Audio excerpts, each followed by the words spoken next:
Hello students of class 9th। I hope कि आपने तक के क्वेश्चन आंसर्स को लर्न भी कर लिया होगा और राइट भी कर लिया होगा। आपको सारे कंसेप्ट्स क्लियर भी हो गए होंगे। Today in my lecture I am going to discuss with you the exercise question answers and some blueprints. पर उससे पहले मैं आपसे एक चीज़ कहना चाहूँगी बच्चों, इम्पॉसिबल यानी कि असंभव इस दुनिया में कुछ भी नहीं होता। हम जो सोचते हैं वो हम हर चीज़ कर सकते हैं, और हम वो हर चीज़ सोच सकते हैं जो आज तक हमने नहीं सोची। बायोलॉजी में ऐसा कहीं भी नहीं लिखा हुआ है। It is from my personal experience. आप इस नेगेटिव सिचुएशन को पॉजिटिविटी में कन्वर्ट करो। इस टाइम को समझो कि ये आपको सेल्फ स्टडी का टाइम मिला है, तो give your best in this situation. अगर आपको किसी भी टॉपिक में, किसी भी सेंटेंस में, किसी भी वर्ड में इवन कोई प्रॉब्लम है, तो आप टीचर से पर्सनल नंबर पे भी कांटेक्ट कर सकते हैं, वीडियोस के कमेंट सेक्शंस में भी लिख सकते हैं, बट मेहनत आपको करनी पड़ेगी। Now come to the point. सबसे पहला क्वेश्चन है हमारा, name the tissue responsible for movement in our body. हमारी बॉडी में मूवमेंट के लिए कौन सा टिश्यू रिस्पॉन्सिबल होता है? तो हम सबको पता है, जब हम कोई चीज़ उठाते हैं, एक जगह से दूसरी जगह जाते हैं, तो उसमें रिस्पॉन्सिबल होती हैं हमारी मसल्स। तो muscular tissue is responsible for movement in our body. Second question है कि न्यूरॉन जो है वो कैसा दिखता है? तो स्टूडेंट्स, जो न्यूरॉन है, न्यूरॉन एक ट्री की तरह दिखता है। जैसे एक ट्री होता है, आप देख भी रहे होंगे, ट्री के अंदर रूट्स होती हैं, स्टेम होता है और उसकी ब्रांचेस होती हैं। तो बिल्कुल ऐसे ही ये दिख रहा है, बट ये ट्री की तरह है, ट्री नहीं है। इसके अंदर सेंटर में न्यूक्लियस होता है, यहाँ पे ये डेंड्रियाइट्स होती हैं, ये एक्सोन होता है और ये नर्व एंडिंग होती हैं। जो डेंड्रियाइट्स होती हैं, डेंड्रियाइट्स का काम होता है इन्फॉर्मेशन को लेना। दूसरे न्यूरॉन के नर्व एंडिंग से इन्फॉर्मेशन यहाँ पे आती है, न्यूक्लियस को क्रॉस करती हुई एक्सोन। एक्सोन जो है ये वायर लाइक स्ट्रक्चर्स हैं। जैसे इलेक्ट्रिसिटी के वायर्स होते हैं, इलेक्ट्रिक करंट वायर से पास ऑन होता है, वैसे ही इन्फॉर्मेशन इन एक्सोन से पास होती हुई नर्व एंडिंग तक चली जाती है, और इस नर्व एंडिंग से फिर दूसरी डेंड्रियाइट्स के पास इन्फॉर्मेशन जाती है, और ऐसे जाते जाते ब्रेन तक इन्फॉर्मेशन चली जाती है। ब्रेन रिस्पॉन्ड करता है। सपोज़ कि अगर हमको कहीं कोई चोट लगी है, हमको कोई लाइक प्रिक हुआ है, हमको कोई कांटा लगा है, तो फिर हम क्या करते हैं? हम अचानक से अपना पैर उठा लेते हैं। अगर हमको पैर में कांटा लगा है तो हम अपना पैर उठा लेते हैं। तो हम अपना पैर क्यों उठाते हैं? कभी आपने सोचा है? क्योंकि हमको दर्द होता है। लेकिन उस पैर उठाने की जो कमांडिंग करता है, जो इंस्ट्रक्शन देता है, वो देता है हमारा ब्रेन। और वो ब्रेन क्यों देता है कमांडिंग? क्योंकि ब्रेन तक ये जो न्यूरॉन है, ये सारी की सारी इन्फॉर्मेशन को पहुंचा रहा है। I think students you got my point कि जो ये न्यूरॉन है, ये न्यूरॉन एक वायर की तरह काम कर रहा है। जैसे बाहर इलेक्ट्रिसिटी की वायर होती है, वैसे ही ये न्यूरॉन होते हैं बॉडी के अंदर, और ये मिल के हमारे ब्रेन तक पहुंचते हैं, ब्रेन तक इन्फॉर्मेशन पहुंचाते हैं। ब्रेन हमको कहता है कि आपको चोट लग गई है, आपको कांटा लग गया है, आप अपना पैर हटाओ यहाँ से। तभी के तभी हम अपना पैर हटा लेते हैं। इस चीज़ को मुझे बोलने में काफ़ी टाइम लगा, बट जब ये चीज़ होती है तो फ्रैक्शन ऑफ सेकंड्स में होती है। थर्ड क्वेश्चन है, 3 features of cardiac muscles. Cardiac muscle के क्या फीचर्स हैं? कार्डियक यानी कि हार्ट। मैंने अपने पिछले लेक्चर में भी आपको बताया था, कार्डियक का मतलब होता है हार्ट। तो कार्डियक मसल क्या होती है? इनवॉलंटरी मसल होती है, मतलब अपनी मर्ज़ी से काम करती है, हमारी मर्ज़ी से नहीं। ऐसा नहीं होता कि हम अपने हार्ट को कहते हैं stop start, stop start, no, ये अपनी मर्ज़ी से काम करता है। कॉन्ट्रैक्शन रैपिडली होती है, तेज़ी से होती है, लेकिन ये कभी भी थकती नहीं है। अगर थक गई तो हम जिंदा ही नहीं रह पाएंगे। सिलेंड्रिकल होती है, सिलेंडर की तरह इनकी शेप होती है, ब्रांच होती हैं और यूनिन्यूक्लिएट मतलब कि सिंगल न्यूक्लियस इसके अंदर प्रेजेंट होता है। ये कंट्रोल करते हैं कॉन्ट्रैक्शन और रिलैक्सेशन को हार्ट के। उसके बाद नेक्स्ट क्वेश्चन है एरियोलार टिश्यू के फंक्शन बताने हैं। एरियोलार वर्ड सुनते ही बहुत सारे बच्चों को समझ आ गया होगा कि एरियोलर टिश्यू जो है ये कनेक्टिव टिश्यू का पार्ट है। जो एरियोलर टिश्यू है ये क्या करता है, ये इंटरनल ऑर्गन्स को सपोर्ट करता है और रिपेयर करता है स्किन की, जो डैमेज्ड पार्ट होते हैं उनकी रिपेयर करता है। नेक्स्ट क्वेश्चन है बच्चों, एक्सरसाइज क्वेश्चन आंसर्स यहाँ पे शुरू हो जाते हैं, ब्लूप्रिंट्स ओवर हो जाते हैं। तो टर्म टिश्यू है, टिश्यू हम सबसे पहले डिस्कस कर चुके हैं क्योंकि हमारे इस चैप्टर का नाम ही टिश्यू है। टिश्यू ग्रुप ऑफ सेल्स होता है जो सिमिलर टाइप के होते हैं, उनका जो फंक्शन होता है वो भी सिमिलर होता है। Tissue is group of cell similar in structure and similar in function. उसके बाद नेक्स्ट क्वेश्चन है एलिमेंट्स बताने हैं जाइलम टिश्यू के, ये भी मैं आपके साथ पहले डिस्कस कर चुकी हूँ।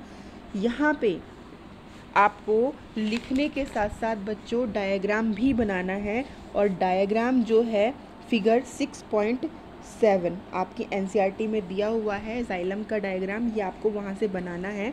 जाइलम के जो कंपोनेंट्स होते हैं वो होते हैं tracheids, vessel, xylem parenchyma and xylem fibre. जो जाइलम होता है ये प्लांट के अंदर वाटर को प्लस मिनरल्स को ट्रांसपोर्ट करने का काम करता है।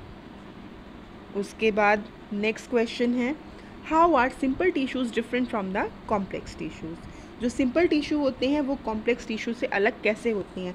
सिंपल टिश्यू भी और कॉम्प्लेक्स टिश्यू भी दोनों के दोनों प्लांट टिश्यू का पार्ट होते हैं। एज द नेम इंडिकेट ये टिश्यू जो है ये सिंपल है, ये एक ही तरह की सेल्स का बना हुआ है। और कॉम्प्लेक्स जहाँ तक वर्ड इंडिकेट करता है कि यहाँ more than one type of cells हैं, इसके फंक्शन ज़्यादा हैं, इसके function which control coordinate to perform a common function.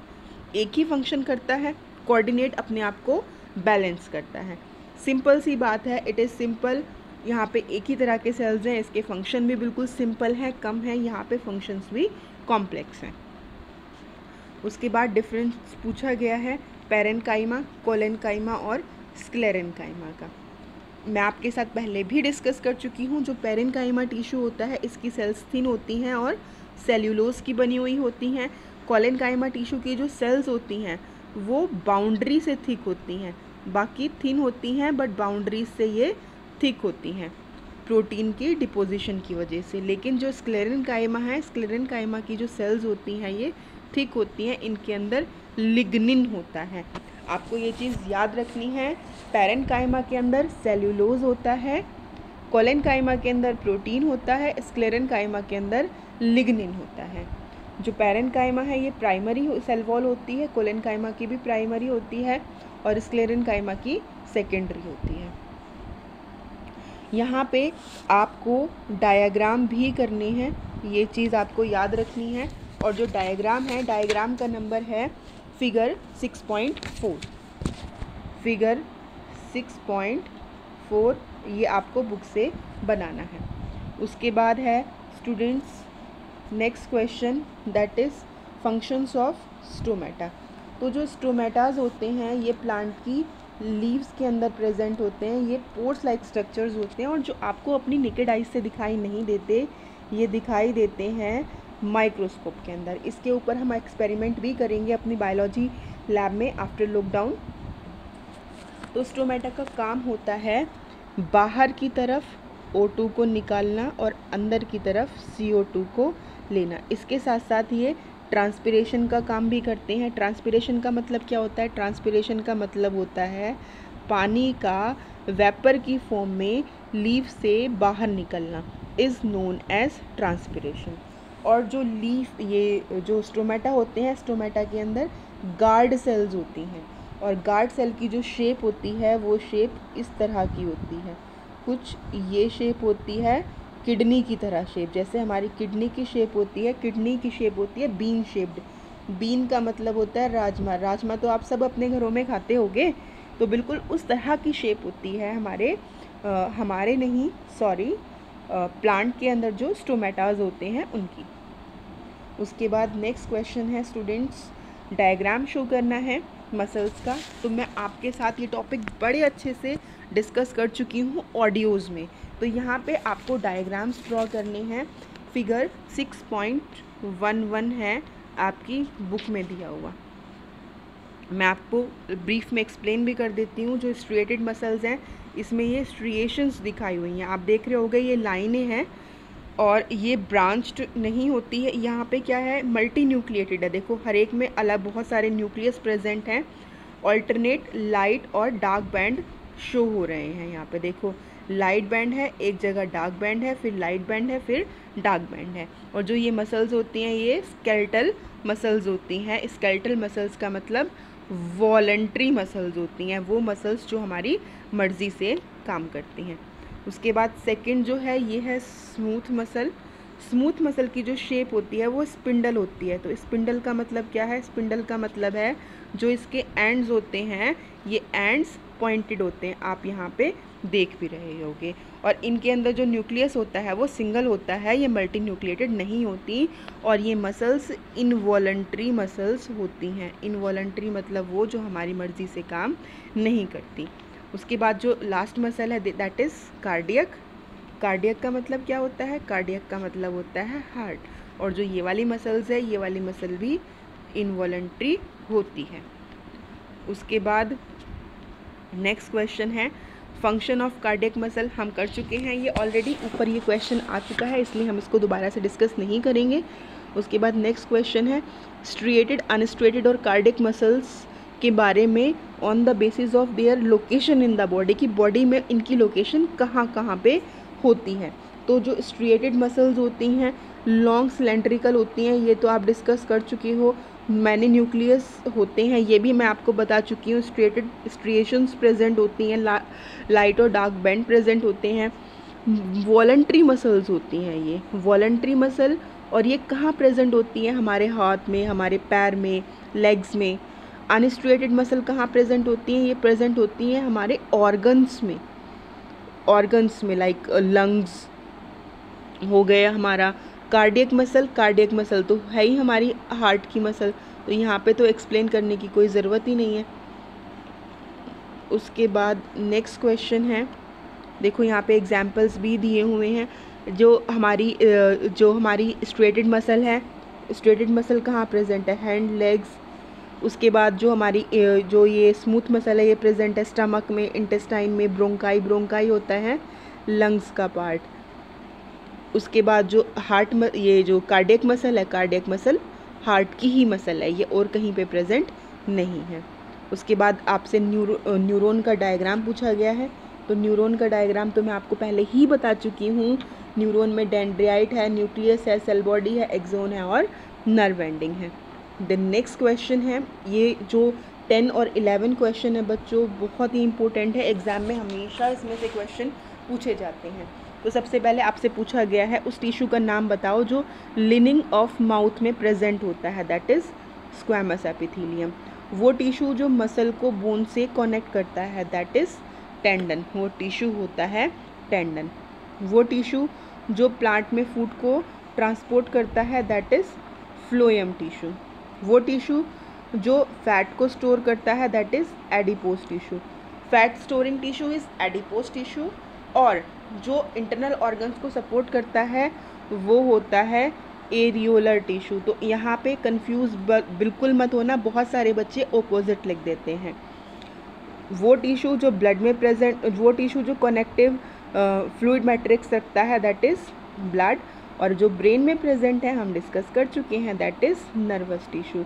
और नर्वस टिश्यू को न्यूरॉन भी कहा जाता है। न्यूरॉन जो ट्री की तरह दिखता है, जो हमने ऊपर अभी डिस्कस किया था। क्वेश्चन 11 में पूछा गया है स्किन के अंदर कौन सा टिश्यू प्रेजेंट है। तो हमने डिस्कस किया था एपिथेलियल टिश्यू के अंदर कि स्ट्रेटिफाइड स्क्वेमस एपिथेलियम स्किन के अंदर प्रेजेंट होते हैं। इनके डायग्राम्स भी बुक में दिए गए हैं, उनको आप अच्छे से देखोगे। मैंने अपने वीडियो लेक्चर में आप लोगों को समझाया भी है, आप उस वीडियो को दोबारा से देखिएगा। बार्क ऑफ द ट्री मतलब पेड़ की जो छाल होती है उसमें क्या प्रेजेंट होता है, उसमें कोर्क प्रेजेंट होता है। बोन्स, कनेक्टिव टिश्यू, किडनी के अंदर क्यूबोइडल एपिथेलियम, वॉस्कुलर बंडल्स होते हैं जाइलम और फ्लोएम जो कि प्लांट में प्रेजेंट होते हैं।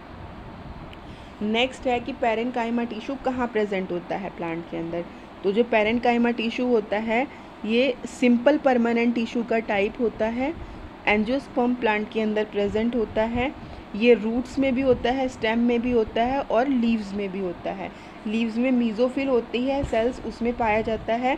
जब आप डायग्राम्स पढ़ोगे इस बुक के अंदर डायग्राम बड़े क्लियरली दिखे हुए हैं। 6.3 करके एक फिगर है, उसको अगर आप देखोगे तो आपको कॉर्टेक्स और पित्त का भी पता चल जाएगा कि वो कहाँ पे प्रेजेंट होती है।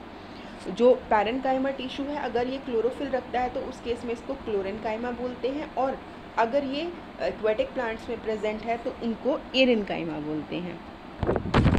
उसके बाद स्टूडेंट्स जो नेक्स्ट क्वेश्चन है एपिडर्मिस का रोल पूछा गया है प्लांट के अंदर। एपिडर्मिस का काम प्रोटेक्शन को प्रोवाइड करना ही होता है।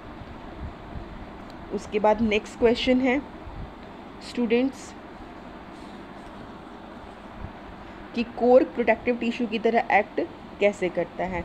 जो कोर्क है सबसे पहली चीज़ ये डेड सेल्स का बना हुआ होता है। डेड सेल्स होती हैं और इनके अंदर कोई भी इंट्रासेलुलर स्पेस नहीं होता, आपस में कोई भी स्पेस नहीं होता। ये एक वैक्सी सब्सटेंस की बनी हुई हैं that is known as suberin. ये एग्ज़ाम में कई बार आप लोगों से पूछा जाता है कि कोर्क किस चीज़ का बना हुआ है, तो आपको याद रखना है it is made up of suberin. तो ये क्या करता है, सुबेरिन क्या करता है, प्लांट को इम्परमिएबल बना देता है वाटर और गैसेस के लिए। Cork is protective in function, it protects underlying tissue from dissection मतलब कटने से, इन्फेक्शन से और मैकेनिकल इंजरीज से। तो अगर कोई भी चीज़ इंजरी से बचा रही है तो मतलब वो प्रोटेक्शन का काम कर रही है। उसके बाद लास्ट क्वेश्चन है हमारा टेबल कंप्लीशन पूछा गया है। मैंने आपके साथ सबसे पहले लेक्चर में ये चीज़ डिस्कस की थी कि जो प्लांट के टिश्यूज़ होते हैं वो दो तरह के होते हैं, मेरिस्टेमेटिक होता है पहले वाला और दूसरे वाला होता है परमानेंट टिश्यू। तो यहाँ पे पूछा गया है परमानेंट टिश्यू के बारे में। परमानेंट टिश्यू के दो टाइप होते हैं, one is complex, one is simple, other is complex. Simple के फर्दर 3 टाइप होते हैं, पैरेन्काइमा, कोलेन्काइमा, स्क्लेरेन्काइमा। कॉम्प्लेक्स के 2 होते हैं, जाइलम और दूसरा होता है फ्लोएम। देखिए आपको नीचे यहाँ पे दिखाया हुआ भी है, simple, parenchyma, collenchyma, sclerenchyma, xylem and phloem. Parenchyma क्या कर रहा है, सपोर्ट प्रोवाइड कर रहा है, फूड को स्टोर कर रहा है। कोलेन्काइमा क्या कर रहा है, प्लांट के अंदर फ्लेक्सिबिलिटी प्रोवाइड कर रहा है। स्क्लेरेन्काइमा क्या कर रहा है, स्क्लेरेन्काइमा प्लांट को स्टिफ बना रहा है, हार्ड बना रहा है। उसके बाद जाइलम क्या कर रहा है, जाइलम प्लांट के अंदर वाटर को ट्रांसपोर्ट कर रहा है। और फ्लोएम क्या कर रहा है, फ्लोएम प्लांट के अंदर फूड को ट्रांसपोर्ट कर रहा है। और इन दोनों टिश्यू को मिलके कंडक्शन टिश्यू भी कहा जाता है, वॉस्कुलर बंडल्स भी कहा जाता है। Students, now I finished your syllabus up to PT. आप लोगों के एमटी नहीं होते, आप लोगों के पीटी होते हैं। पीटी 1 तक का सिलेबस हम क्लास 9th के अंदर बायोलॉजी का कंप्लीट कर चुके हैं। Now I have to take your test. तो आपको अब अपने टेस्ट कंडक्ट करने हैं, मैं टेस्ट कंडक्ट करूँगी। आपको अच्छे से लर्न करना है, हर एक चीज़ की प्रैक्टिस करनी है और डायाग्राम्स की प्रैक्टिस भी आप लोगों को अच्छे से करनी है, क्योंकि बायोलॉजी के अंदर डायग्राम्स बहुत ज़्यादा मैटर करते हैं। तो जितनी उम्मीद के साथ, जितनी उत्सुकता के साथ मैंने ये वीडियोस बनाई हैं, स्टूडेंट्स आप मुझे भी मोटिवेट करना जिस तरह से मैं आपको मोटिवेट करती हूँ, मेरी वीडियो को सब्सक्राइब करके और लर्न करके टेस्ट में अच्छे नंबर लाके। Thank you students.